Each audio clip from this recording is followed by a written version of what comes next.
Começamos a gravar. Obrigada. Então, assim, na verdade, em qualquer área da radiologia, a gente precisa estar se atualizando. Isso por quê? Porque os primeiros equipamentos, as primeiras atualizações, essas inovações tecnológicas, elas passam primeiro pelo setor da imagem. Então, o profissional da radiologia, ele não pode estacionar ali no conhecimento dele, né? Ele precisa sempre estar inovando, sempre estar buscando algo. Fora que isso também melhora, né, a questão das vantagens em relação a pontuações nos concursos ou seleções da vida que vocês farão por aí, né? E agora que eu estou tendo que estudar lei, nada a ver. Aí eu falando para o meu namorado, eu só entendo de osso, anatomia, derrame pleural, trauma, não entendo nada de lei. Pois é, né? Para ver como a gente tem que ser versátil realmente, né? Então, assim, a nossa área é muito ampla e, ao mesmo tempo, se torna reduzida, porque a maioria das pessoas buscam mais a área da saúde em si, né? Mas, assim, nós temos outras oportunidades para atuarmos, né? Eu, por exemplo, eu escolhi a docência, né? Foi uma das áreas que eu abracei realmente e gosto. E que bom que a radiologia me permitiu isso, né?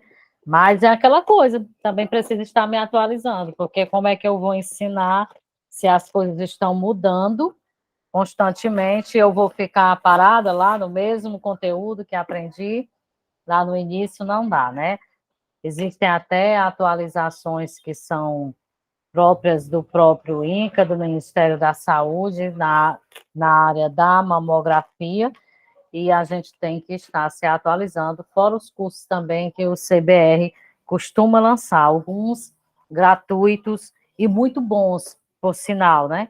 Também eu gosto de aproveitar esses cursos rápidos que de vez em quando tem no Insta, ou até mesmo no alguns canais do YouTube, e esses cursos geralmente trazem alguma atualização. O que, que a gente deve buscar, né? Assistir e tentar conferir, né? Não é simplesmente ver o conteúdo que está sendo lançado, é buscar a fonte desses conteúdos também. Enfim, agora nós já passamos pelas incidências complementares, né? Algumas delas, e agora a gente vai para as manobras, que são comumente as mais realizadas, né? Então, assim, se houver qualquer dúvida nessas incidências básicas ou incidências de rotina, o médico vai pedir uma manobra. E a mais frequente, as mais utilizadas realmente, a compressão localizada e ampliação. Geralmente, elas se fazem essa associação, né, da compressão com a ampliação. A manobra angular, a rotacional e a tangencial. E aquela manobra, manobra, não sei, estou recapitulando aqui muita coisa. A Quelude é? Quelude, Também. Uhum. Hoje está sendo mais utilizada devido à grande quantidade de mulheres com implantes mamários, né? Antes era menos utilizada, mas hoje tem muitas mulheres que usam o implante, então se faz a manobra de Eklund. Agora que eu lembrei, é verdade, que tem prótese. Sim, é para quem tem prótese. E essa manobra rotacional, ela traz algumas dúvidas, traz algumas confusões. Alguns professores ministram de um jeito, outros ministram de outro. Eu gosto de falar o que existia e o que o INCA determinou mais recentemente na atualização, né? Mas, assim, constantemente as pessoas ainda se utilizam da forma antiga, né? Se houve uma alteração, uma atualização, deveria ser seguida, né? Mas na prática, realmente, ainda permanece a forma antiga de realizar a incidência de rol. A compressão localizada, né? O que acontece com essa compressão localizada? Ela vai realmente espalhar o parênquima mamário para dividir esse efeito soma, Isso acontece comumente quando tem superposição de tecidos, né? E muitas vezes, as imagens, elas trazem alguns possíveis achados, né? Alguns falsos positivos, que realmente parece um achado, e muitas vezes esse achado parece maligno, pelas características dele na imagem. Como eu até falei de uma aluna que tinha feito uma mamografia e aparecia semelhante a um nódulo espiculado e realmente feio. E a gente tinha falado sobre a questão do sistema BIRADS, e já tinha detalhado como eram esses nódulos. Ela ficou apavorada, eu digo, mulher, vai primeiro fazer ultrassom para poder comparar. Aí foi, e depois fez essa compressão localizada, e na verdade tinha sido simplesmente uma superposição de tecido, dobrou um pouco a pele e ficou semelhante a um nódulo realmente. Então, assim, essa compressão localizada, ela serve exatamente para desfazer essas dúvidas também. E são indicadas principalmente para o estudo de áreas densas, a análise dos contornos dos nódulos, também das microcalcificações. Então, assim, as microcalcificações são muito pequenas, o nome já diz micro, né? Então, assim, elas são cerca de 0,5 milímetros, né? A partir disso já não é considerado mais tão pequena, não é considerada micro, né? E essas microcalcificações, geralmente, elas vêm muito agrupadas, e na maioria das vezes elas também trazem alguns desenhos, parecidos uns desenhos, as formas de umas letras. Quanto mais caprichosas essas microcalcificações, mais sugestivas de malignidade. Só que muitas vezes não dá para percebê-las, perceber essa forma delas, a morfologia das microcalcificações, simplesmente na incidência crânio-caudal e médio-lateral oblíqua. Então, para isso, se pede essa compressão localizada com ampliação, para que possa ampliar, né, aumentar o tamanho dessa imagem, e assim ser possível visualizar a forma realmente dessas microcalcificações. E quando se visualiza, aí dependendo do que realmente se visualizar, se tiver esses formatos muito diferenciados, faz-se uma biópsia, né? E também nos casos dos nódulos, né? Os nódulos, muitas vezes, eles estão obscurecidos, tá? Assim, alguma parte dele dá para ver o contorno e outras partes não. Então, quando isso acontece também, faz essa compressão localizada para poder dissociar o tecido que está por cima ali, o tecido adjacente, e assim observar realmente o contorno desse nódulo. Também no caso de assimetrias, né? Se a lesão perceber isso, se a lesão é de natureza benigna ou de natureza maligna, né? Pelo aspecto na imagem, e assim fazer uma biópsia posteriormente, né? Isso vai de acordo com a classificação que for dada em BIRADS.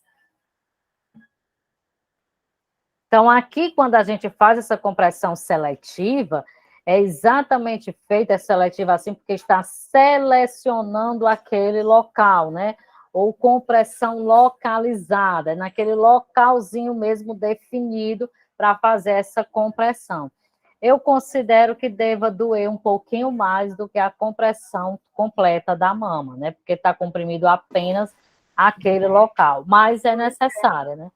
Eu já vi a técnica ela fazia, Diana, dói, isso aí dói, as bichinhas chegam, sai lágrima do olho, e dói, porque ela tem que comprimir mais do normal e no local exato que o médico está pedindo, porque no caso da dúvida, né? Exatamente, é assim, quando está comprimindo a mama completa, é uma coisa, mas ali está só aquele pedacinho ali, né? Aquela regiãozinha. Então, realmente é mais dolorosa, né? Essa compressão seletiva ou localizada, né? Tem os tipos de compressores, né, para essa situação. Tem um compressor que ele é mais quadradinho. Isso aí vai depender também do equipamento em si, mas geralmente ele é o compressor seletivo, ele é um compressorzinho menor, que é para ser para aquela região menor, realmente, não tem necessidade de comprimir toda a mama, e também para dissociar realmente, né? Como se fosse um beliscão. Eu imagino que seja uma coisa assim, né? Aquele beliscão mais demorado, né? Não é aquela coisa de beliscou e puxou a mão de volta, né? Dói demais. Assim, eu nunca fiz em mim, né? Mas dói demais, os pobres dói demais, pouquinho. Mas é por uma justa causa, né? Eu imagino, né? Exatamente. A pessoa tem que pensar no custo-benefício, né? Também, se for fazer uma biópsia, a biópsia também vai doer, vai ser dolorida.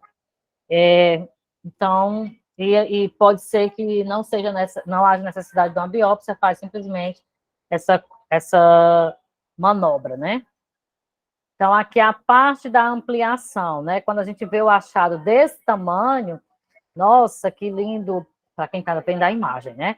Mas assim, a gente consegue observar com detalhes e tudo, mas quando essa imagem está reduzida, praticamente esse tecido muitas vezes fica até escondidinho, né? A gente não consegue perceber tanto. Com a ampliação, além de você ver melhor o achado, você percebe essa morfologia dele, né? Essas raizinhas aqui que a gente está vendo nesse achado. E no caso das microcalcificações também a gente consegue perceber. Então, aqui é um equipamento que é utilizado para fazer essa magnificação, né, para manter essa distância. E nesse caso, a gente faz uma mudançazinha no foco, né? Costumeiramente, você está utilizando lá na crânio caudal e médio lateral oblíqua o foco de 0,3 milímetros, e quando você vai fazer a ampliação, você vai reduzir esse foco para 0,1 milímetros. Então, assim, você faz-se na verdade, essa associação da compressão com a ampliação, exatamente para se ter uma menor exposição dessa paciente, e também para não gastar um outro filme se for necessário, fazer uma compressão localizada e depois uma ampliação, né?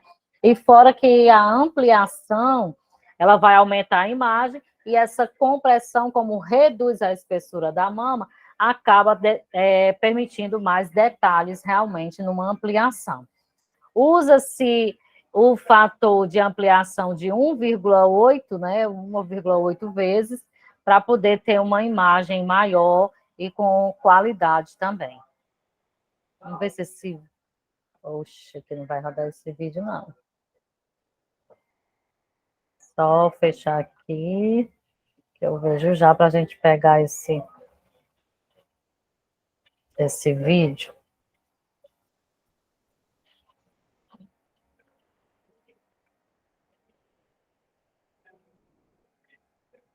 Impressão localizada. Espero que ele ainda esteja disponível, porque o pessoal tiraram alguns conteúdos do YouTube, só que quando eles retiraram os conteúdos, eles não colocaram novos, né?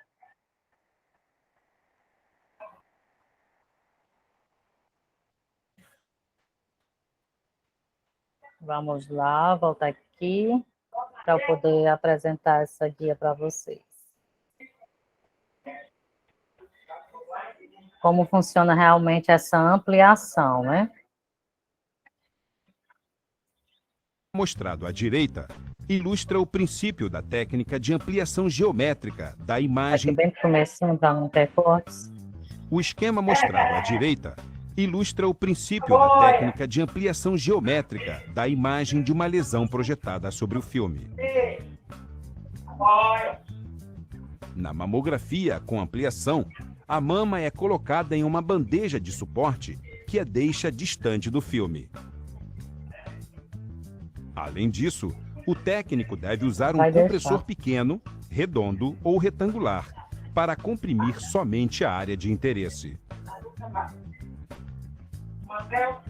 Com o feixe colimado nesta pequena área em questão, ela é geralmente executada nas projeções crânio-caudal e médio-lateral a 90 graus.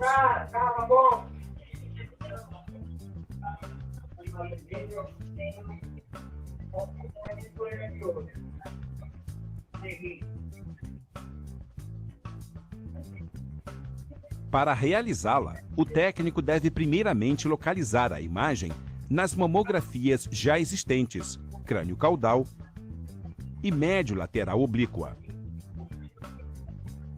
Usando os próprios dedos, medir quanto esta imagem dista da papila.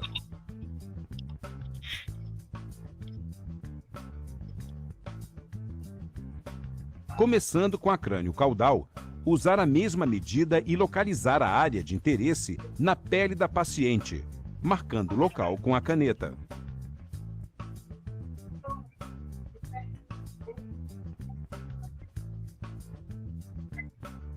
Finalmente, comprimir a área marcada.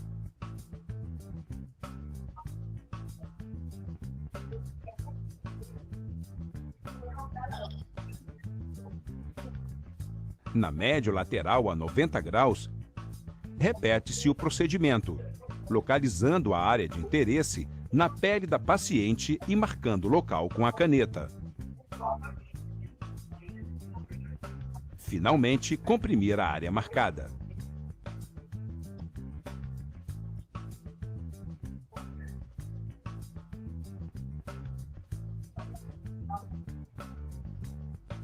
As incidências de rotina crânio-caudal e médio-lateral oblíqua mostram a assimetria focal no quadrante superior lateral. Ela é melhor analisada com compressão seletiva ampliada em crânio-caudal e médio-lateral a 90 graus.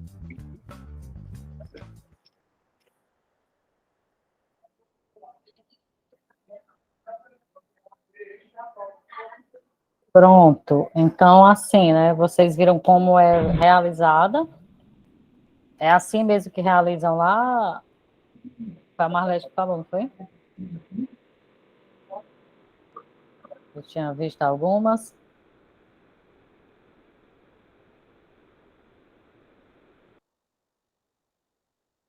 Está dentro da realidade esse vídeo?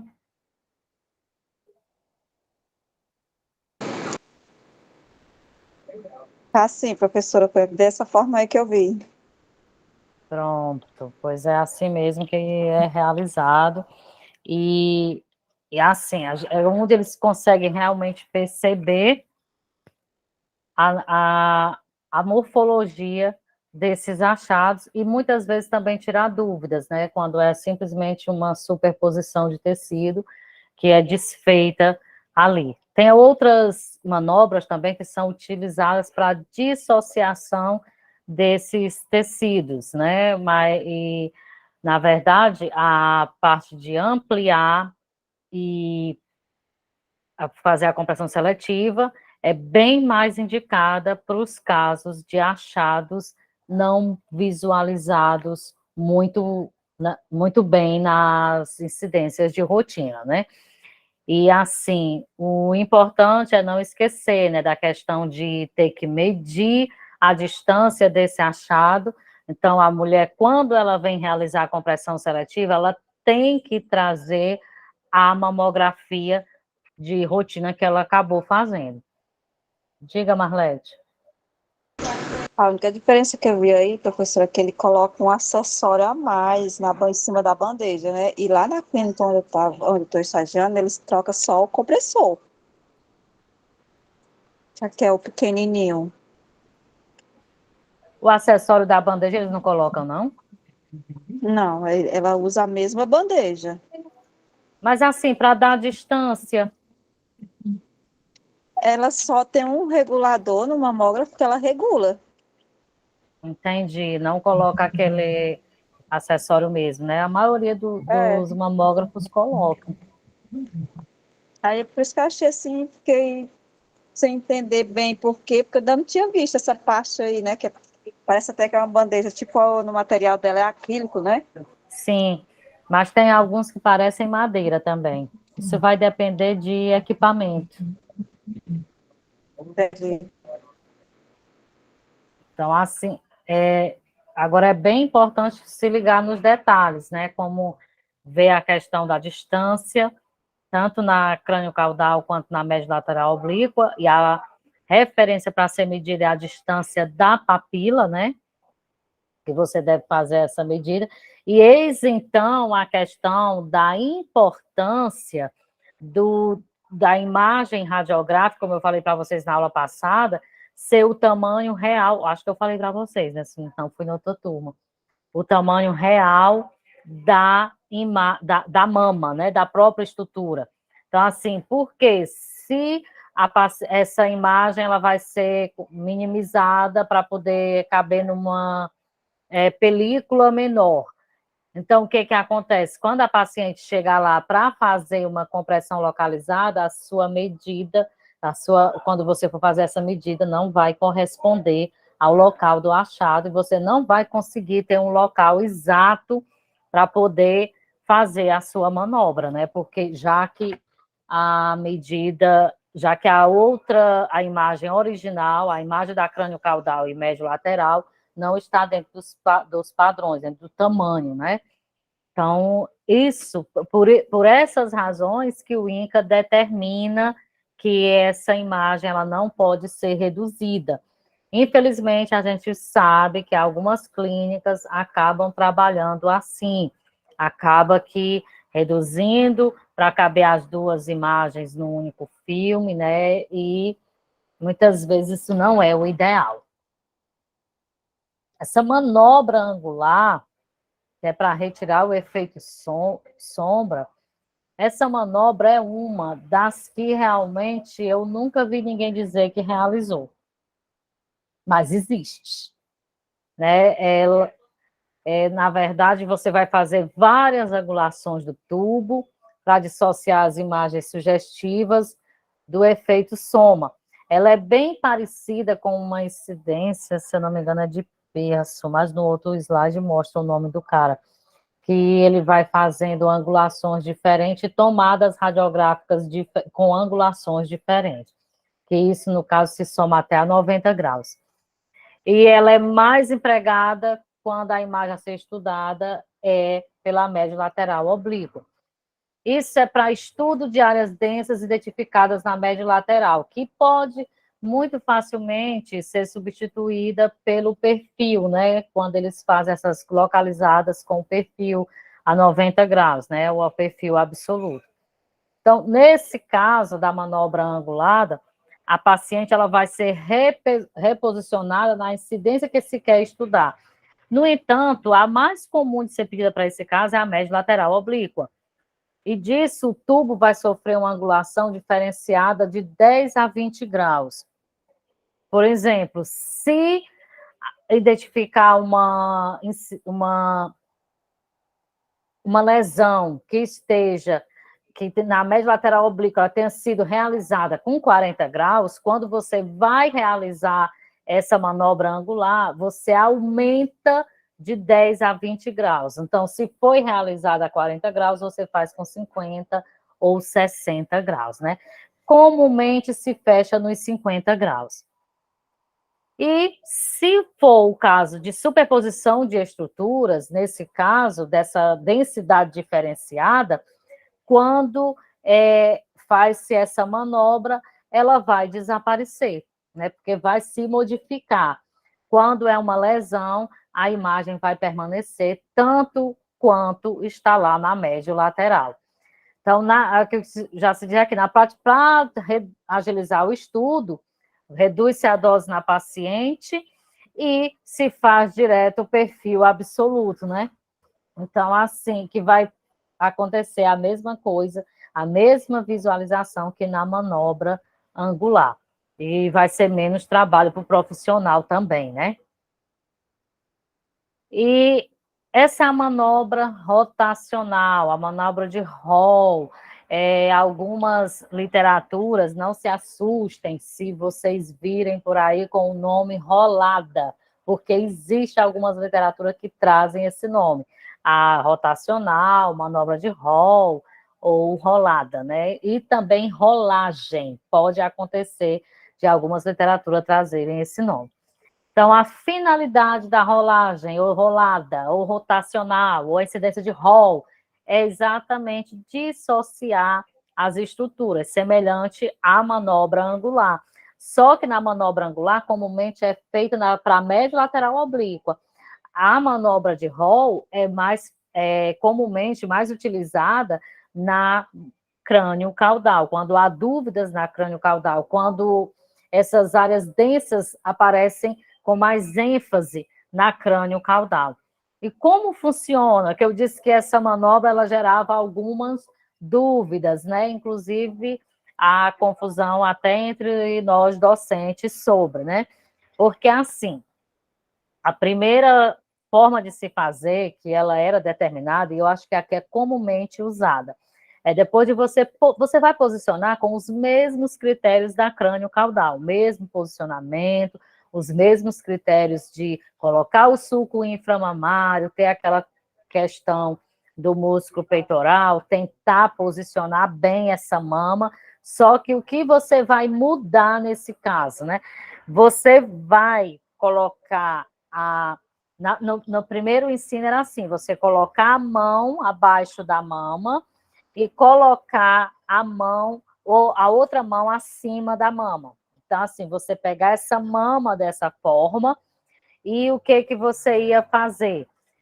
Se a indicação for para o lado lateral, você vai rodar essa mama para o lado medial. Só que o que acontecia a primeira orientação, você, ao mesmo tempo que rolava a mão de cima, você tinha que rolar a mão que estava embaixo para fazer essa incidência.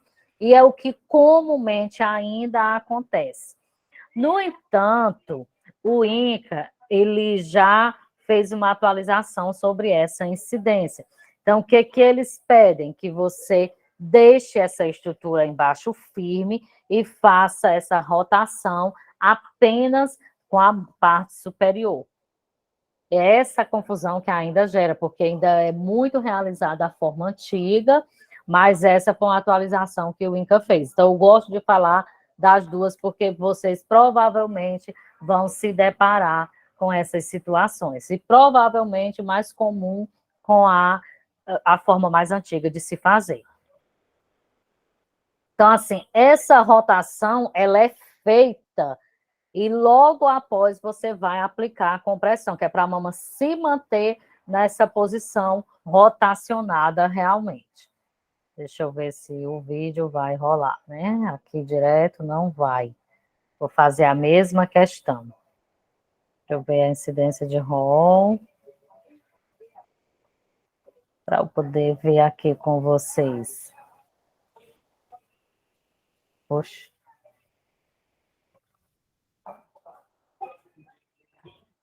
A incidência de Hall, para passar aqui o videozinho. Esses videozinhos são bem legais, mas eles são bem antigões, não é nada novo.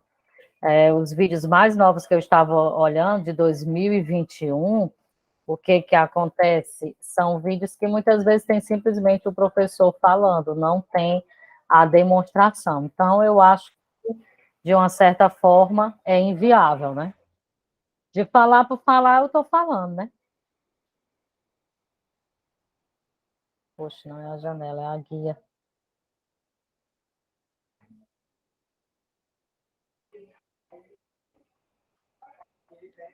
Pronto, deixa eu compartilhar aqui com vocês.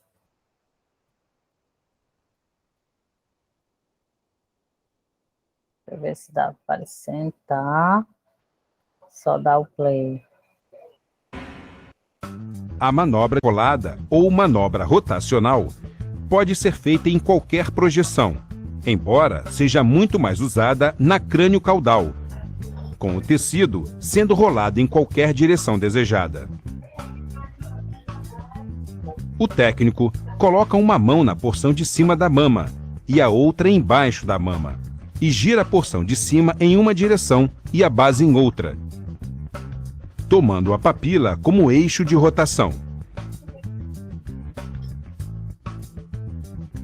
A mama é então recomprimida, segurando-a na nova orientação do tecido.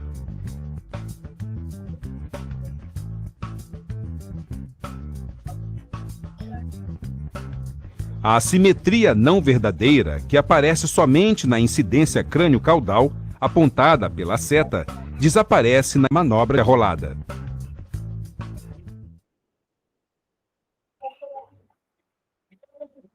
Pronto. Então, assim, como vocês viram, a forma que está sendo realizada ainda é a forma antiga, né?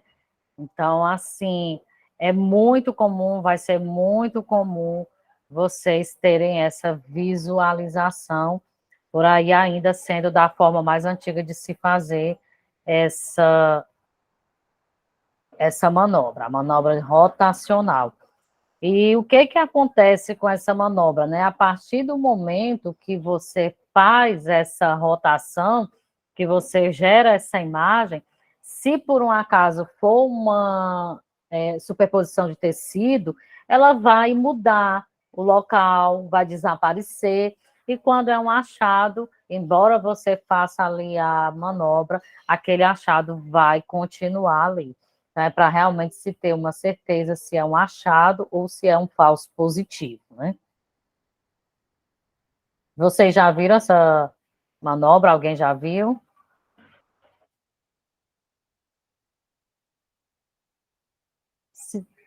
Se não, mas vocês ainda vão. Eu não vi isso. Pois é, mas vocês ainda verão, né? Então, assim, é Deus provável quiser. que quando vocês virem, será dessa forma das duas mãos. Outra coisa que foi observada, eu acabei esquecendo de falar. Algumas profissionais que trabalham na área, embora quando você vai ver algumas imagens ou alguns vídeos que você percebe a pessoa pegando a mama para posicionar, geralmente puxando aqui, né? Isso que você vê comumente nas imagens. No entanto, algumas profissionais, elas dizem que quando a técnica é pequena, né, menor, é mais fina do que a paciente, aquela condição de você segurar a paciente, muitas vezes vai ficar mais difícil para você, porque inconscientemente, a mulher, quando a mama vai ser comprimida, é questão de um reflexo realmente, né, acontecer da pessoa tentar se afastar, e você vai tentar segurar. Então, quando a técnica é menor do que a paciente, eu a vi falando que é melhor você tentar posicionar a mama não puxando assim, mas você puxando assim, pegar as duas mãos e conseguir tracionar essa mão, porque a partir do momento que você traciona aqui, é mais difícil da paciente conseguir fugir do que se você simplesmente for colocar a mama relaxadinha do jeito que a literatura ensina. Então, isso é uma questão de prática, né? Questão do dia a dia que ela está trabalhando, ela disse que é o que facilita mais, porque ela disse que é menorzinha, e com isso ela dificulta essa afastada da paciente, né? E sempre, quando for posicionar a paciente, ficar no lado oposto. Um exemplo, se eu for fazer a mama direita, eu tenho que ficar do lado esquerdo, e assim vai, porque a gente acaba tendo algumas regrinhas, algumas coisinhas que não facilitam, né? Na hora Exatamente. Aí são coisas que você vai ver na prática, e assim, cada técnico, cada profissional, ele vai criando o seu modo de facilitar a vida dele, desde que você não prejudique o funcionamento, o posicionamento da paciente, nem prejudique nada as imagens. Mas assim, se pegar dessa forma, com as pontas dos dedos, essa forma de agarrar a mama, facilita o seu trabalho. Ai, Jesus, que o barulho aqui está insuportável.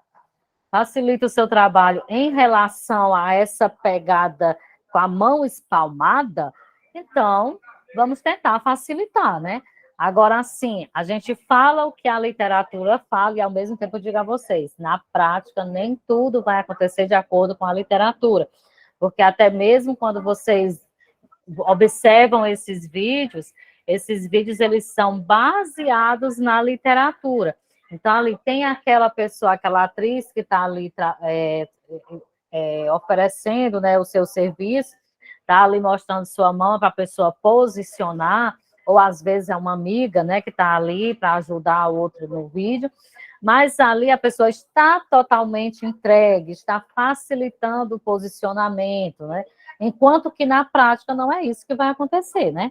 Na prática vocês não vão ter simulação, vocês vão ter realidade, né? Então, assim, a realidade sempre condiz com o que a literatura diz. Na prática, você coloca a paciente, fica aqui retinha, ela vai e fica de lado. Exatamente. E muitas vezes tem pacientes mesmo que gostam de dificultar o serviço. É incrível, mas acontece. Ou então a gente posiciona a mama e diz assim, não puxe. Quando você vira para disparar o raio, a paciente tem puxado e tem tirado a mama. Lá se vai voltar de novo. Pois é. É complicado. Você trabalhar com o público não é algo tão fácil. Então, assim, a gente fala da literatura, mas que ao mesmo tempo que deve prevalecer aí é a sua questão de humanidade mesmo, né? Porque você não. Diferente de. Se você não for humano, você. Eu não lhe disse que você ficasse aqui, né? Você acaba explodindo com essa paciente, mas aí você vai ter que ser dócil realmente, ser meiga e tentar explicar mais uma vez para a paciente, com paciência, né? E é isso, a prática é diferente da literatura. Agora a gente precisa dessa teoria para poder atuar na prática, né? Diga, Iris. Isso acontece mais com pessoas mais velhas ou não tem de faixa etária? De você for posicionar e a pessoa sair do lugar? Isso é. Eu acredito. Isso é mais para os que estão na prática atuando que pode responder isso, mas eu acredito que isso é mais fácil para as pessoas mais jovens. As pessoas mais jovens, ela entende melhor quando a gente fala do posicionamento. Mas assim, a questão de afastar. Quem Acho vai que isso aí assim é modo abrir geral. é geral, né? É geral. É porque assim, gente, eu acho que até de uma forma inconsciente, porque assim, nosso sistema nervoso, ele é preparado para defender o nosso corpo de situações de dor e de perigo. Então, assim, se você for andando na rua e você, por um acaso, você não está olhando para o chão, mas você está descalço e você pisa em algo pontiagudo, o que o teu sistema nervoso faz? Dá o reflexo rápido para tu puxar, retirar o teu pé. É a mesma situação. Se você vai passar uma roupa, né? Como aconteceu comigo há poucos dias, né? E eu peguei no lado do ferro, sem olhar. Então, rapidamente, a mão da gente sai. Isso é um reflexo que o sistema nervoso está trabalhando ali. O que acontece com a mama? Ela vai ser comprimida. Ninguém está preparado para sentir dor. Né? Então, a mulher assim, já chega tensa, e você diz assim, ó, não pode dobrar as pernas. Quando você vira as costas, a mulher está lá com as pernas flexionadas, está afastada, porque ela está super tensa. E a questão do afastar é até aquela questão mesmo do... Até quando você vai comprimir, é comum que a mulher se faça. Por isso que até tem que ficar e segurar, né? Segurar a paciente, porque senão ela sai realmente do local. Sim, eu acho que é um pouco involuntário, realmente. Sim, né? Por mais que a gente saiba que não deve, por mais que a gente entenda, mas é um reflexo. Vai acontecer. Porque eu estava lembrando que quando eu fiz, há 2 anos atrás, e eu não entendia nada, porque eu ainda não estava nem fazendo o curso. E aí, eu me afastei. Quando foi agora, que fiz recente, e aí eu já estava fazendo o curso, né, tinha uma boa noção, e mesmo assim eu acabei me afastando. Então, acaba sendo realmente um pouco involuntário. Né? Com certeza é. Tem paciente que você empurra tanto que você falta entrar debaixo da banda da compressão junto com ela e ela ainda afasta. É por isso que tem muitas meninas que trabalham na mamografia que, com o tempo, acabam desenvolvendo problema de bursite, né? Porque aquele movimento brusco mesmo e repetitivo, e você está colocando força. Em média, algumas clínicas realizam de 20 a 30 mamografias por dia, isso fora do período de campanha, né? Então, assim, você puxar, se você realiza 30 mamografias por dia, quer dizer que são 2 incidências de cada paciente, são 60 vezes que você vai segurar ali aquela paciente, né? Então, assim, é algo que exige força e vai repetir. Então, assim, o mundo da mamografia não é só flores, né? Não é só por conta da dose que é menor que você não vai ter algum problema. E tem esse probleminha também, né? Então, assim, nada na vida, nada no nosso ramo vai ser só flores, né? A gente tem algumas situações que a gente vai aprender a lidar melhor com elas, né? E tentar fazer da melhor forma possível. Mas é isso. A mamografia também exige isso aí, né? Exige uma questão que você vai ter que ter essa habilidade e saber que, independente, a paciente ela vai querer se mover um pouco quando vai fazer a compressão, né? É o momento da dor, né, gente? Não é a dor, nossa, essa dor que a pessoa não suporta, mas é uma dor, né? E essa questão de dor também, ela depende muito do limiar de dor que a pessoa tem, né? A gente tem as nossas fibras nervosas que acabam conduzindo esse estímulo de dor e algumas vezes essas fibras, elas se desconectam, nem levam ao sistema nervoso central, mas algumas vezes a fibra, ela vai mandar o aviso para o sistema nervoso e dependendo do estímulo da dor, pelo menos comigo acontece que quando eu tenho um problema da síndrome do piriforme, então assim, quando eu entro na crise, automaticamente meu sistema nervoso desliga e eu desmaio, porque a dor eu não consigo suportar. Então, assim, tem pessoas que podem sofrer desse problema e não chegar a esse extremo, né? Porque o limiar de dor dela é menor. Então, isso muitas vezes a pessoa pensa assim, ah, é frescura, que fulano não fez tanto, mas assim, cada pessoa é diferente, tem a sua fisiologia diferenciada.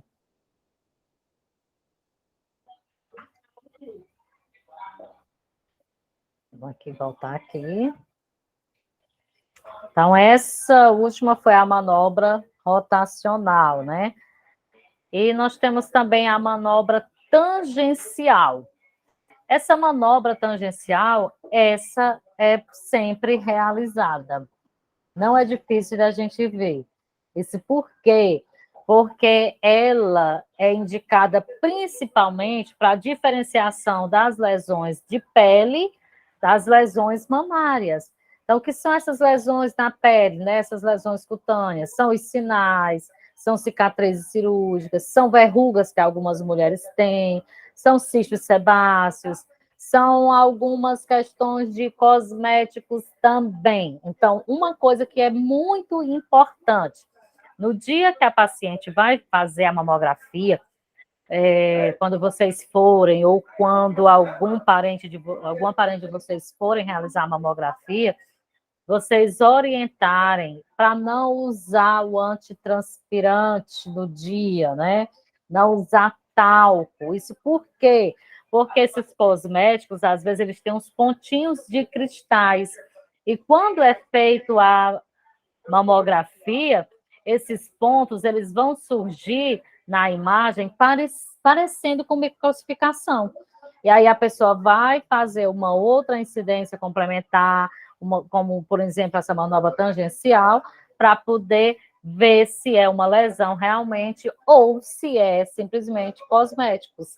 Então, assim, no dia, mas eu moro no interior, venho fazer uma mamografia aqui na cidade. No interior, por exemplo, não tem. No meu tem, viu, gente? Mas, assim, suponhamos que não tenha. Então, assim, o que a pessoa vai fazer? A pessoa, mesmo usando o desodorante antes de vir, ou talco, tem muitas senhorinhas que usam talco, né? O que deve fazer? Quando chegar no serviço, tem que lavar aquela parte. E, às vezes, a paciente não sabe disso, mas a profissional, ela sabe. Então, o que ela deve perguntar? Ela deve perguntar à paciente, a senhora usou talco, usou algum antitranspirante? Porque se a mulher tiver usado, é válido pedir para ela lavar, secar no banheiro, para poder retirar aquele conteúdo e não parecer um achado que depois fazer uma incidência prática que poderia ter sido evitada, né? Então, assim, como vai acontecer essa manobra realmente, né? Nesse caso, a gente vai colocar um marcador, no caso, quando é um sinal, né? Você vai colocar um marcadorzinho metálico e, com isso, você vai realizar qualquer incidência, né? Mesmo que não seja nos limites da crânio-caudal. Vai ser a incidência que dê para você posicionar de acordo com esse achado, né? De acordo com esse sinal, com essa lesão, que também pode ser uma cicatriz da cirurgia, de cirurgias anteriores, tá? Assim, você vai marcar e vai passar. Quando você vai posicionar a paciente, você posicionar de uma forma que dê para você passar o raio tangenciando esse marcador, né? Passando pelo marcador. Então, se a lesão for de origem cutânea, ela vai ser identificada na pele realmente. E se não, ela não vai aparecer tão evidente, né? Vai ficar realmente na parte mamária. Eu achei que tinha uma lesão ou um vídeo sobre, mas parece que não tem. Entendido? Já viram essa? Sim. Já viram isso aqui sendo realizado? Não, não tô ligando. Em alguns serviços que não existe, se não tiver o marcador, as meninas marcam com caneta. Mas nesse caso é extremamente essencial, é necessário que seja marcado com um marcadorzinho metálico para poder realmente guiar o médico na hora do laudo do exame. Até porque o médico geralmente, o médico que vai laudar, ele não vai estar ali com a paciente na hora do exame. Seremos nós, né? Gente, eu vou tomar aqui só um pouquinho d'água, porque minha garganta tá seca, eu estou falando mais alto, porque o barulho aqui está horrível.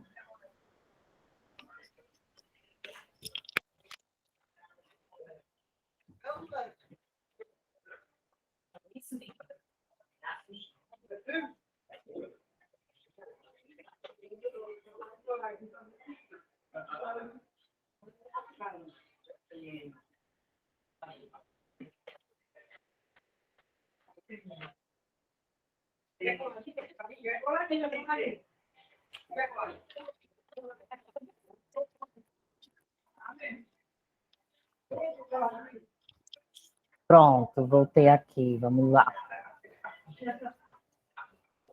Porque está mais tarde, o pessoal já está mais cheio do álcool, né? O nível já está mais elevado, o pessoal começa a falar mais alto também. Não, aqui. E aqui nós temos a famosa técnica de Eklund, né? Ou Eklund, alguns chamam assim, né? Essa técnica ela é realizada realmente quando a paciente faz o uso de alguma prótese e ela é uma das manobras que eu considero mais difícil de ser realizada. Uma das mais difíceis realmente, né? Ela permite uma visualização melhor do parênquima mamário e essa execução ela se torna mais fácil quando essa prótese é atrás do grande peitoral, porque assim, quando a pessoa vai colocar o silicone, o que pode acontecer? Lembra lá da anatomia mamária, que tem aquela questão da pele e a gordura? Algumas próteses são colocadas exatamente ali atrás dessa gordura subcutânea, ainda à frente do parênquima mamário, que a pessoa praticamente não tem. Aí, outras situações, a prótese é colocada atrás do parênquima mamário, ali no localzinho em cima do músculo peitoral maior e ali atrás logo da mama, né? E em alguns casos, essa prótese ela é colocada abaixo do peitoral. Então, assim, a indicação melhor vai ser de acordo com a anatomia dessa mama e de acordo com o que o médico vai decidir, né? Então, assim, o que acontece muitas vezes, né? Vai ter que acontecer uma diferenciaçãozinha na técnica e, às vezes, a questão também de posicionar, né, de fazer essa manobra que vai facilitar ou dificultar de acordo com o local em que essa prótese foi inserida. Então, assim, há algumas contraindicações, principalmente no caso de roturas, né? Quando esse implante está endurecido, né? Quando o implante está duro. Hoje, com a tecnologia de hoje, esses materiais, essas próteses, elas estão sendo bem melhor. Então, assim, hoje já acontece de quando ela rompe, muitas vezes não vaza mais o conteúdo, né? Mas há um tempo estimulado de que a pessoa deve fazer a troca, né, desse implante. Alguns implantes hoje pede-se a troca a cada 10 anos. E os mais antigos tinham o risco maior desse conteúdo, no caso de uma rotura, ele acabar extravasando para o tecido mamário, né? O que acaba levando a algumas doenças, porque é um corpo estranho, né? E nesses casos, quando ele está endurecido também, você não deve fazer. E uma coisa que também deve se observar, se você não pode fazer de um lado, você também não faça do outro, né? Não é indicado, porque já que a mama, o exame de mama é comparativo. Então, como acontece essa técnica, né? Aí isso aí vale bem aquela questão da mãozinha, né? Para puxar realmente, ao mesmo tempo, empurrar esse implante. Então, o que você vai fazer, né? Você vai empurrar o implante para a região torácica e, ao mesmo tempo, você vai puxar esse tecido mamário para poder ser comprimido. Então, assim, a placa compressora que vai comprimir a mama, ela tem que estar livre de praticamente todo o implante. Na maioria das vezes fica só uma partezinha da parede do implante na imagem. E a técnica utilizada deve ser a técnica manual. Aqui a gente tem o caso de uma rotura extracapsular desse silicone, né? Então, assim, esses casos, o mais ideal é que seja feita na ressonância magnética, não na mamografia. Então, aqui como acontece, né? Esse posicionamento dessa mama, né? Você vai empurrando ao mesmo tempo que vai tracionando essa mama. Então, é uma manobra de fácil execução? Não, não é. Não é uma manobra de fácil execução, mas é possível de ser realizada, né? Tem que ser realizada. Então, assim, você vai puxar a mama e empurrar esse implante, que é para ele não ser comprimido realmente, né? E aqui a placa de compressão. Lembrando que quando você faz Professora, essa manobra... Oi. Essa parte aí, a própria paciente não pode fazer, não? Não, não. Como? Tem que ser a técnica mesmo, né? É a técnica. E assim, geralmente Porque se assim, que faz... a paciente, ela poderia, sei lá, ter mais coragem de atacar ela mesma. Mas ela não vai, ela Mas não aí vai acaba fazer. foi a mão da paciente na imagem, né? Pois é.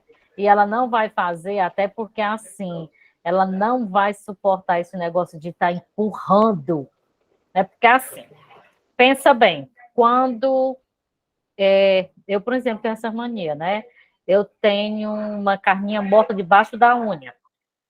E ela sempre nasce, e quando eu vou para manicure, ela vai, tira toda, eu morrendo de dor, mas ela está tirando porque ela não está sentindo a dor. E ela consegue tirar, e com isso não inflama a minha unha. Só que de vez em quando eu resolvo fazer isso em casa. O que acontece? Eu tiro toda? Não. Por quê? Porque ao mesmo tempo que eu estou tentando tirar, eu estou sentindo dor. Então, quando chega naquele meu limite, eu paro. é semelhante com o caso do implante. Se a paciente for tentar empurrar, quando ela sentir que está doendo, ela vai parar. Então, assim, não precisa ser a dor exagerada. Ela vai logo parar. Ninguém, gente, está preparado para sentir dor realmente. Nosso corpo não se prepara para isso. A gente sente porque não tem opção, né? Então, assim, essa manobra, o que a gente faz? Antes da manobra, geralmente você faz uma incidência normal de mamografia, com a compressão leve, né? Depois que você faz a manobra de Eklund realmente. Então, aqui, o ideal é que todo o implante esteja atrás da placa de compressão para poder você fazer essa compressão. Algumas vezes, talvez isso não aconteça de forma tão eficiente. Então, aqui, essas incidências aqui é quando é feita com a questão de praticamente fazer com a baixa compressão, né? Então, em alguns casos, ainda vai aparecer mais, sabe quando? Quando a paciente praticamente não tem parênquima mamário. Então, quando a paciente praticamente não tem mama, não é ter pouca mama, ela praticamente não tem. Aí vai ser o tecido, não vai ter praticamente tecido, vai ser praticamente prótese. Então, aqui, antes de realizar a compressão, eles fizeram a incidência de rotina. Então, aqui faz-se uma manobra com uma técnica manual. Isso, com essa quilovoltagem aqui, a prótese ela é retroglandular, ou seja, ela está atrás apenas da glândula, acima do peitoral. Então, essa técnica ela fica de 25 a 27 kVs, com 40 a 60 MAS. No caso, quando essa prótese ela é retropeitoral, aí essa técnica ela vai aumentar um pouquinho, né? Claro, se a profundidade, né, tá maior. Então, vai ser de 63 a 80 MAS. Geralmente, a quilovoltagem vai ser mantida, de 25 a 28 kVs. Mas, usualmente, é 25 kVs. E a questão do MAS, esse retroglandular, o mais usual é 40 MAS. Pacientes com adenectomia subcutânea, pronto, saiu. O implante fica bem abaixo da pele, né? Esse caso de pouco ou nenhum parênquima mamário. Aí você vai utilizar essa técnicazinha manual também, 25 e 40 é o que mais se utiliza. Se houver impedimento, como eu já falei, de realizar o exame de uma mama, não realizar nenhuma delas. Deixa eu ver se esse videozinho aqui vai ser o mesmo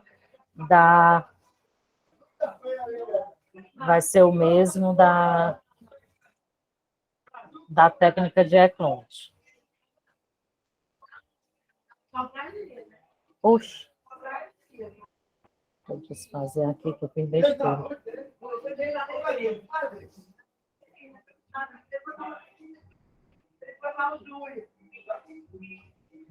O Lúcio chegou, o Jorge, o filho Lucas, o Júlio, e mais dois aqui do Júlio.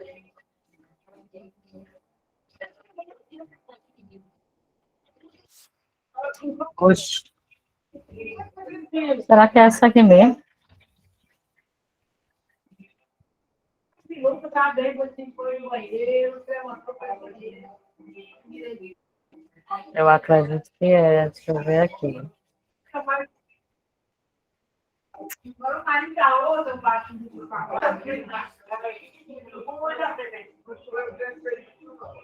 Teve uma aula que eu sei que eu ministrei, que eu mostrei um vídeo dessa técnica. Mas eu não sei o que acontece, que às vezes esses vídeos desaparecem, mas está aqui.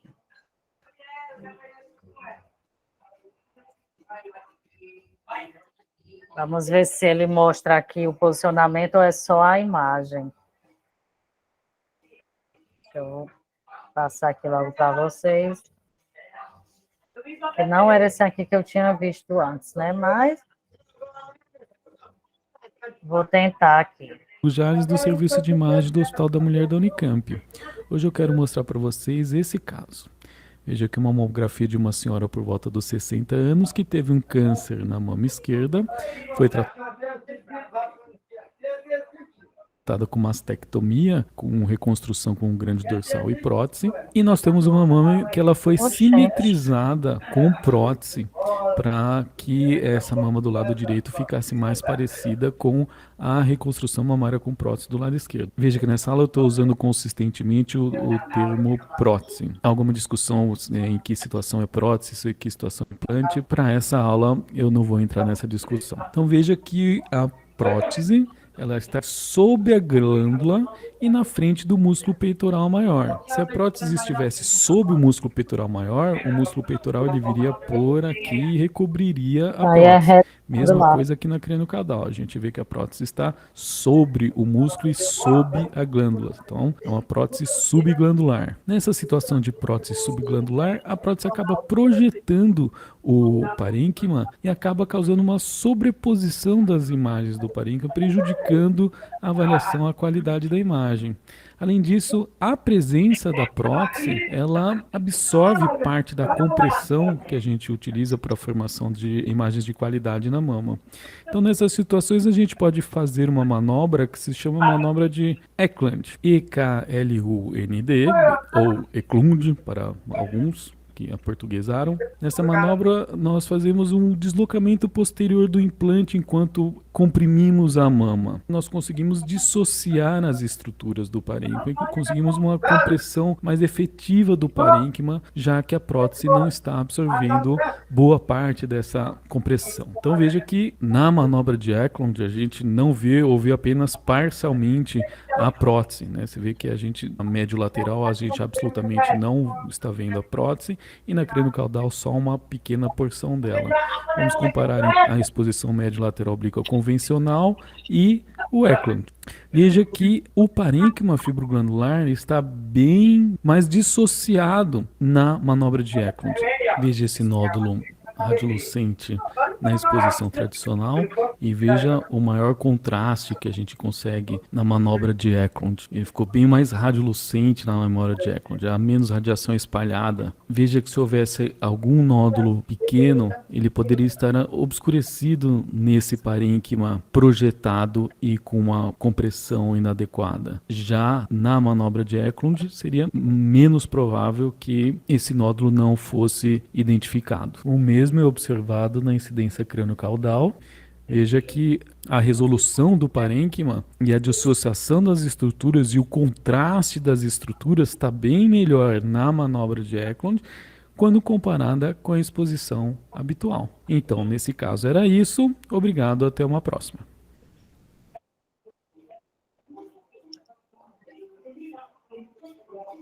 Pronto.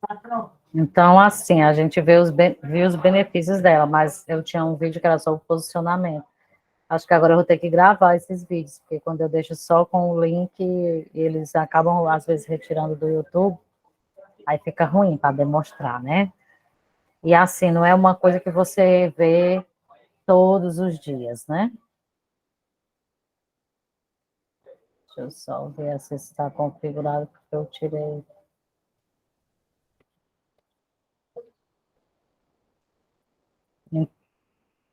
Eu volto para a apresentação aqui.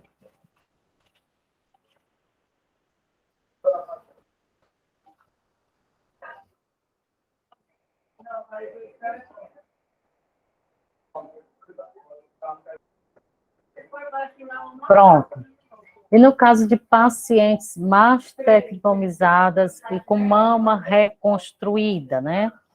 Então, nesse caso, a gente tem que fazer as incidências básicas do lado normal, a reconstrução com a mama oposta, ou mastectomia poupadora de pele, ou, nesse caso, tem que fazer a crânio-caudal e a médio-lateral oblíqua, ou, se for aquele caso que eu falei lá no início, né, no caso de esvaziamento axilar, essa médio lateral oblíqua vai ficar quase que impossível de ser realizado. Então, se faz o perfil absoluto, né, que é 90 graus. A reconstrução com retalho de pele e ou implante, não tem necessidade de radiografar a nova mama. Isso porque não tem nenhum benefício diagnóstico. Então, não adianta fazer essa outra exposição, viu?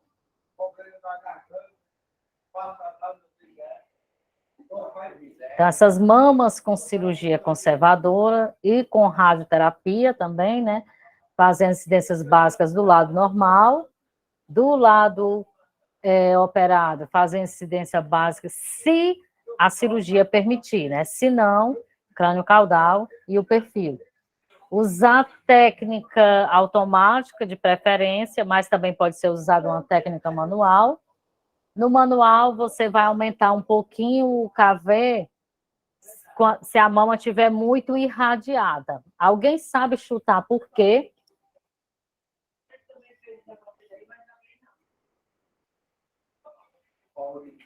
Por que tem que se aumentar um pouquinho o KV se a mama tiver sido muito irradiada?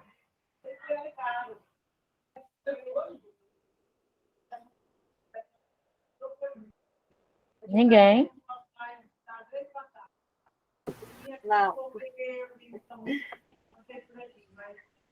Porque assim, lembra lá da questão da pele da mama, que eu falei que ela é de 2 a 3 milímetros de espessura, e que quando essa paciente faz a radioterapia, a mama dela vai ficar com um aspecto mais espesso, vai ficar com essa pele realmente mais grossa, né? Vai chegar até 1 centímetro, então precisa de um pouquinho a mais de KV para poder ter essa penetração sem nenhum prejuízo, já que a pele vai estar mais espessa, né? Então, é esse um dos motivos de se aumentar o KV, né? Então, e no caso de peças, né? As peças são assim chamadas depois que é retirada, né? Depois da mastectomia, ou até mesmo no caso de biópsias, que é retirado aquele tecido da mama.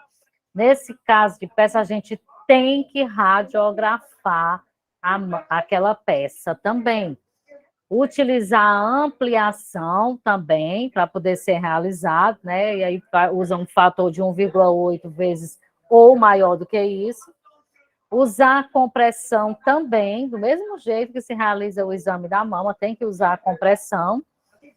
E usa-se a técnica manual, de 22 a 24 kVs e 16 a 60 MAS para peças pequenas, né? E utilizar KV, 22 KVs e 40 MAS na maioria dos exames, né? Que são geralmente peças maiores. Gente, tá horrível para mim aqui.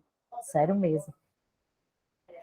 E existem grades específicas de acrílico que elas têm a marcação alfanumérica, né, com letras e números radioopacas, em que a peça é colocada e a partir daí é fixada a localização dessa lesão pelo patologista. E as pacientes com limitação de movimentos, né? Nesse caso, as pacientes, elas podem realizar a mamografia sentadas, né? E quando a média lateral oblíqua não é possível de ser realizada, faz-se o perfil. Mas tem que incluir lá na fichinha de anamnese dessa paciente, né? Aqui a incidência em crânio caudal sendo realizada, Nossa Senhora cadeirante. E é isso, e uma observação. As incidências complementares elas vão variar de acordo com a localização do achado e também de acordo com o médico radiologista e ou o serviço, né? Então, assim, às vezes o médico radiologista manda nas regras do serviço e às vezes o serviço acaba mandando no médico radiologista e às vezes entram em um acordo, né? Então, o que eles decidirem é o que você vai realizar. Então, assim, algumas dessas manobras, elas são realizadas em uma única incidência, né? Isso o serviço determina. E algumas eles querem que seja realizado nas 2 incidências, que der para realizar essa manobra em crânio caudal, também fazê-la em médio lateral oblíqua. Isso aí vai depender muito do serviço e também do médico radiologista, viu? Esse link é só falando sobre o caso do uso da inteligência artificial para tornar a mamografia mais rápida e certeira e sem barretos, né? Que é onde é o Hospital do Amor, né? Onde é comumente utilizado, onde é comumente feito o uso da inteligência artificial. Isso por quê? Porque quando se reúnem diversos médicos radiologistas, eles estão ali para observar um exame, muitas vezes pode passar erros despercebidos por eles. E quando se usa a inteligência artificial, ela é muito melhor treinada, né? E acaba que facilita o resultado desses exames, né? Consegue visualizar melhor os achados e, com isso, tem uma maior chance para essa paciente no diagnóstico precoce e também na questão da cura, né? Se for diagnosticado precocemente, a cura é mais evidente, né, do que o diagnóstico tardio. Então, é por isso que é necessário, é importante a gente procurar com antecedência, né, o serviço de mamografia e qualquer alteração, né, procurar e também orientar, principalmente nossos familiares, né, gente? Que esse medo, ele vai ser geral. Então, se você chegar para o seu parente e explicar, vai ser mais fácil para ele lhe atender do que simplesmente ouvir lá um profissional que ele não conhece explicando o exame, né? Então, é importante que a gente faça essas recomendações, essas orientações. Então, quem tem um pouquinho de mais conhecimento, passar para quem não tem. Isso vai auxiliar tanto na questão do diagnóstico precoce, como também vai ajudar um paciente, o profissional, né? Porque a paciente já vai chegar ali orientada. Agora eu vou mostrar para vocês. Aqui é de uma outra aula que provavelmente vai estar algumas das incidências, ou a maioria das incidências já estão aqui, é porque se estiver faltando alguma, para eu poder complementar aqui para vocês. Como eu falei lá no início que eu faria, né?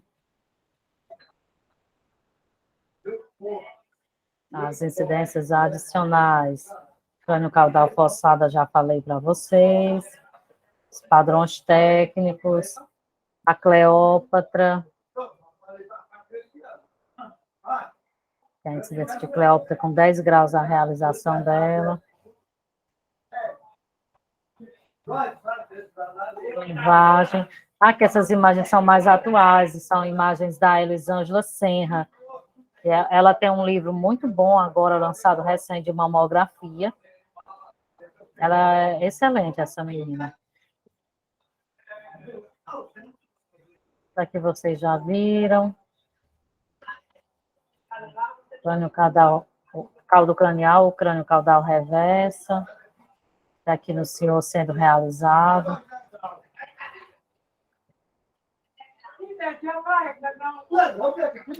Essa é a incidência progressiva, né? Ou a incidência de Pearson. Nesse caso, ela é uma incidência em que você posiciona a mama de 0 a 90 graus na mamografia, na imagem radiográfica. Ou seja, você vai fazer angulações de 15 em 15 graus. A indicação nesse caso é para morfologias de lesões suspeitas de acordo com a angulação. Essa incidência, onde tem-se a tomossíntese, ela não existe mais, ela já foi substituída. Por quê? Porque a tomossíntese, ela vê a mama em fatias, então não tem necessidade de a cada 15 graus fazer uma tomada radiográfica. Então, nesse caso, como é feito, né? A mama ela é radiografada a 15 graus, depois a 30 graus, a 45 graus, a 60, depois a 75 e, finalmente, a 90 graus. Então, nesse caso, é aqui a imagem para poder ver, traçar, né, na verdade, um caminho dessa lesão, ver realmente qual a profundidade dela de acordo com essa angulação. Ó, Então, assim, são várias tomadas radiográficas, né?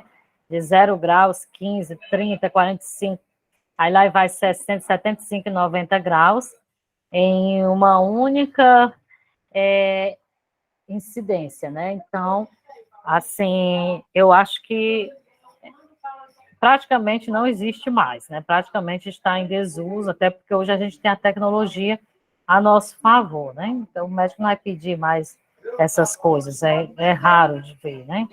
Tá? Aqui é só as imagens radiográficas, de 0 graus, 15 graus, você vê que a angulação vai mudando um pouco a conformatação desse tecido mamário, né?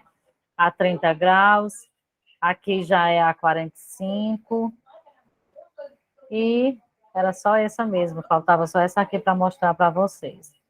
O restante já foi mostrado. Gente, é o seguinte, agora ainda não são nem 3 horas, o nosso curso é para ir até às 4, mas, na verdade, esse é o conteúdo que eu tenho de hoje para repassar para vocês.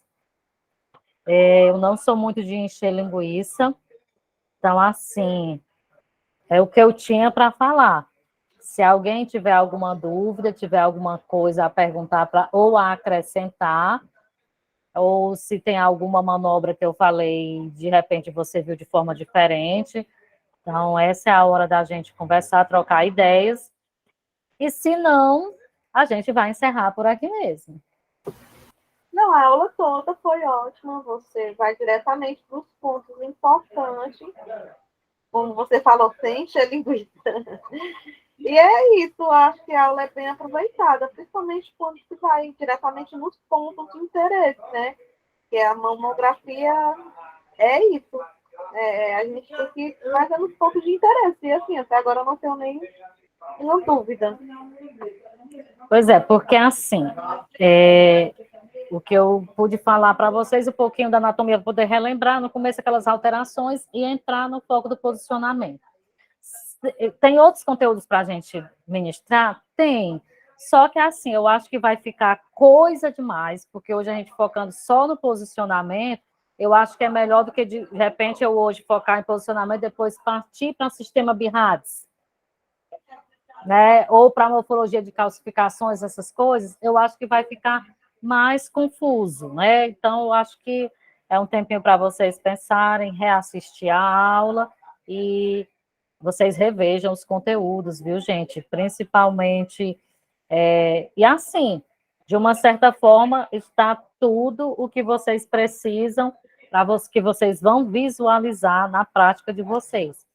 É aquela coisa, algumas coisas vocês não vão nem chegar a ver, algumas manobras, e outras vocês vão ver, e muitas vezes vai ser de acordo com o que o serviço oferecer. Eu sempre gosto de dar, por exemplo, as situações do livro do nosso querido John Lampigiano, né, o Bottranger. Isso por quê? Porque lá, quando ele mostra as incidências, os posicionamentos, é tudo perfeito, tem coxinha, tem isso, tem colchãozinho para o paciente, você tem tudo para posicionar bem um paciente. Quando você vai para um hospital público, com a prática aqui é totalmente diferente, né? Você tem que se virar para fazer com que essas manobras aconteçam. Na mamografia, isso também vai acontecer. Então, assim, muitas vezes você não vai conseguir o passo a passo da literatura, mas você precisa saber que aquilo existe e que aquela forma da literatura é o que é realmente é o que deveria ser feito, né? No entanto, nem sempre vai ser possível. E se você também for prestar um concurso, você tem que seguir as informações da literatura e não da prática que você está vivenciando. Verdade. Principalmente, a gente tem que respeitar cada biotipo dos pacientes, né? Vai ter paciente lá, como eu já peguei, que tem uma mama imensa, que aí você não tem como caber a mama imensa dentro da imagem, você tem que fazer 4 vezes. Dividir tudo ali, né? Então, Aí, paciente que é muito, que eu sou muito baixinha. Paciente, quando é muito alto, você fica sentindo assim, ah, não. Então, assim, a prática, eu acho que é um ensinamento melhor do que só o livro lá, que é tudo bonitinho. Mas Com a gente tem que certeza. aprender, tem que ler, né? Sim, Os sim. concursos, mas na prática, o A negócio prática é diferente, né? Até por conta dessa anatomia mamária ser tão diferenciada, né? E a questão também de cada paciente ser diferente uma da outra, até na forma de ser. Algumas pacientes vocês vão chegar, vão orientar, vão conversar, e essa paciente vai praticamente te seguir o teu passo a passo que tu disser. E algumas não vai ser assim. Algumas mamas serão melhor de posicionar, né? Essas mamas que já estão mais lipossubstituídas, as mamas que são um pouco maiores, né? Elas são melhores de ser posicionadas. Quando você tem uma mama muito pequena e essa mama muito densa para você posicionar, você vai ter mais dificuldade para posicionar e vai ser mais dolorosa para a paciente. Então, isso quer dizer que ela não vai te ajudar tanto, porque ela vai sentir mais dor. Então, você vai ter, né, fazer igual a Sandy, né, vai ter que rebolar e fazer esse exame, né? Mas, assim, são coisas que vocês vão adquirir com a prática, né? E uma coisa, ninguém é perfeito, mas nós estamos buscando a perfeição, né? Então, assim, você não conseguiu fazer perfeito hoje, amanhã você já faz um pouco melhor e você vai se superando, né? Então, é isso que eu acho que é importante. Você tem que saber a teoria, até porque você não tem como falar do conhecimento, falar de mamografia, falar das incidências, se você não tiver um conhecimento prévio para isso. Algumas coisas não vão mudar, como muitas vezes o posicionamento, as angulações, se tem angulação, se não tem, e você precisa ter o conhecimento para poder saber aquela manobra existe, né? Você sabe ter uma noção de como você vai fazer isso.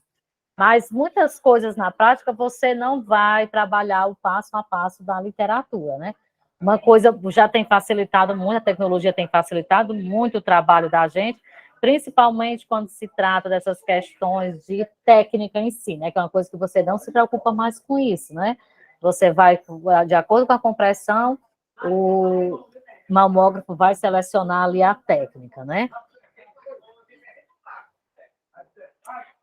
A questão é que, assim, a manobra são essas coisas que a gente utiliza as mãos da gente para modificar a mama, né? Como, por exemplo, a roll, que você vai modificar, a questão da incidência, essa manobra localizada, que você vai fazer ali só no localzinho, a Eklund, que a gente chama comumente de técnica de Eklund, mas é uma manobra também. E as incidências, o complementar é como assim, falta alguma coisa na imagem, né? Por exemplo, as incidências básicas, a gente tem crânio caudal e médio lateral oblíquo, mas temos como complementar quais? Principalmente a incidência que vai complementar uma parte que não foi visualizada.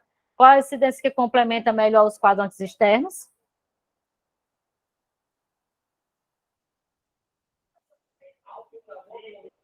Falamos hoje. Quando não dá para visualizar os quadrantes laterais. Crânio caudal. Crânio caudal o quê? exagerado? Exagerada ou forçada, exatamente. E tem outra que é a mesma coisa, só modifica a angulação, que ao invés de fazer no tubo, a gente faz a angulação na paciente. Qual é o nome da incidência? Incidência de Cleópatra. Pronto. E temos a incidência de clivagem. Isso assim, eu estou falando para diferenciar da manobra em si, porque essas incidências elas são complementares, né? Mas assim, não está errado você chamar uma manobra de incidência, não, viu? Só que assim, vocês têm que lembrar que se por um acaso vocês forem para uma prova de concurso e tiver alguma diferenciação, eu acho quase impossível alguém fazer uma questão assim, né? Mas alguma diferenciação, essas que complementam, que completam a imagem, são incidências complementares. As que tem que modificar alguma coisa, que você usa sua mão para modificar, é porque são as manobras. Aí a gente tem também a incidência de clivagem. Por quê? Porque está fazendo um complemento dos quadrantes mediais, né? E a maioria das outras são realmente as nossas manobras. Tranquilo? Entendi agora. Tranquilo. Mais alguma coisa? Professora, Oi. acho que em algum momento da aula, alguém falou que a senhora tinha disponibilizado o slide da aula passada, Sim, só que eu coloquei não no grupo. participei da aula passada, eu entrei na turma depois. Aí eu queria saber se ela poderia mandar novamente. Posso, sem problema não. Tá bom, obrigada. Nada. Então, na aula passada a gente mandou de 2 aulas, porque a parte da manhã eu falei da história e os equipamentos em mamografia, e em seguida a gente entrou na questão da anatomia e fisiologia das mamas, né? E agora hoje a gente já falou sobre os posicionamentos. Próxima aula, não sei qual vai ser o dia ainda, mas eu vou ver se a gente fala sobre os principais achados na mamografia e sistema BIRADS, ou mesclar as duas coisas, né, que uma coisa leva a outra, e vamos fazer assim, né? São 4 aulas teóricas, eu quero, assim, basear o curso de vocês, mais de acordo com o que vocês vão vivenciar na prática realmente. Porque mamografia tem muito conteúdo, né? Se a gente for falar passo a passo de aula a aula, não tem, só 4 aulas realmente não dá, mas assim, o que vocês vão vivenciar realmente é o que eu quero colocar aqui, né? Um conteúdo mais enxuto. Ok? Pronto, são 3 horas, a gente vai encerrar com 1 horazinha de adiantamento, mas eu acredito que ficou claro o conteúdo, né? Ficou sim. Pronto. Pronto, então, um restante de tarde aí produtiva para vocês. Eu vou tentar aqui acalmar meus ouvidos, né? Porque eu prendi o máximo possível aqui por conta do barulho ali. E também minha voz. Você vê, professora. Eu estava todo tempo aqui apertando, tempo de romper aqui a membrana, né? Mas enfim, né? Bom, gente, tchau e até. O Lázaro depois manda o cronograma com o restante das aulas, né? O restante dos dias. Obrigada, professora. Nada, Tchau, gente. professora. Tchau. Obrigada. Tchau, gente. Tchau. Até a próxima, gente. Tchau. Tá. Tchau, obrigada pela aula, professora. Por nada, tchau.